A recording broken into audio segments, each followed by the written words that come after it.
Hello friends, welcome my YouTube channel. आज हम इस वीडियो में बात करने वाले हैं थॉर्नडाइक का संबंधवाद का नियम। तो मेरे साथ वीडियो के अंत तक बने रहिए। आइए जानते हैं थॉर्नडाइक का संबंधवाद का नियम। तो आइए जानते हैं थॉर्नडाइक का संबंधवाद के बारे में। थॉर्नडाइक ने अधिगम के बारे में जिस सिद्धांत का निरूपण किया उसे संबंधवाद कहा जाता है। अपनी पुस्तक एनिमल इंटेलिजेंस में इस सिद्धांत की चर्चा करते हुए उन्होंने यह बताया है कि अधिगम से तात्पर्य है कि उद्दीपक स्टिमुलस तथा अनुक्रिया रिस्पॉन्स के बीच जो है संबंध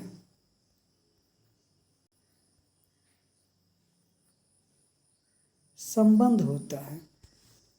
उद्दीपक और अनुक्रिया के बीच संबंध होता है या दोनों के बीच योग हो जाना। उनके अनुसार अधिगम की प्रक्रिया में ये संबंध बनते हैं, दृढ़ होते हैं तथा क्रमशः सुगठित होते हैं। उद्दीपक अनुक्रिया संबंधों के घटित होने या उनके निर्माण में दो तरह के नियम कार्यशील होते हैं। ये नियम जो है दो तरह के कार्यशील होते हैं। प्रमुख नियम प्राइमरी लॉ और अधीनस्थ नियम या गौण नियम। एक प्रमुख नियम होता है, दूसरा गौण नियम होता है। और प्रमुख नियम के दोस्तों इसमें 5 भेद होते हैं। आइए जानते हैं कौन कौन से भेद हैं।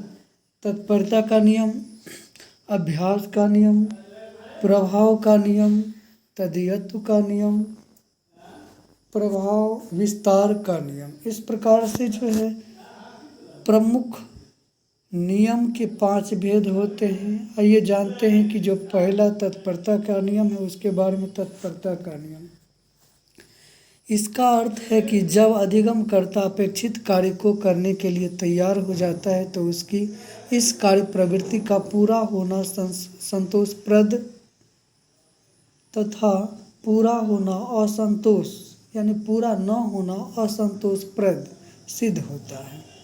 अब अभ्यास का नियम के बारे में जानते हैं। अभ्यास का नियम क्या है? Law of exercise.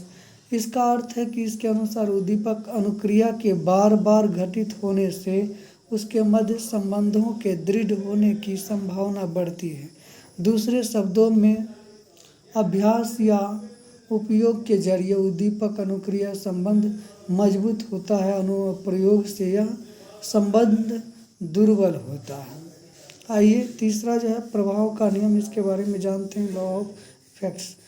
इसके अनुसार जब एक अशोधनीय संबंध घटित होता है और इसके समकाल या तुरंत बाद संतोषप्रद स्थिति उत्पन्न होती है तो इससे संबंध की मजबूती बढ़ती है और असंतोष स्थिति उत्पन्न होती है तो संबंध की मजबूती कम होती है। तदीयत्व का नियम, इसके बारे में जानते हैं कि इससे यह बताता है कि उद्दीपक अनुक्रिया के मध्य संबंध को सफलतापूर्वक सीखा जा सकता है, लेकिन शर्त यह है कि अनुक्रिया या इसके बाद वाले प्रभाव परिस्थिति विशेष से जुड़े हो। एक प्रयोग में प्रयोगकर्ता ने कई वाक्यों की सूची को छात्रों के समक्ष दोहराने पर पाया कि जिन शब्दों में परस्पर तदीयत्व यानी लगाव अधिक था उन्हें छात्रों ने आसानी से सीख लिया। प्रभाव का नियम के भी 5 इस प्रकार से जो है भेद कहना चाहिए कि बहु अनुक्रिया का नियम, विन्यास या विवृत्ति का नियम, तत्वों की प्रबलता का नियम, सादृश्य अनुक्रिया का नियम और अंत में साहचर्य स्थानांतरण का नियम। दोस्तों, थॉर्नडाइक का संबंधवाद के बारे में हमने इस वीडियो में बताया। यदि आपको ये वीडियो पसंद आए तो लाइक कीजिएगा, सब्सक्राइब कीजिएगा चैनल को, बेल आइकन को ज़रूर दबाइएगा। धन्यवाद।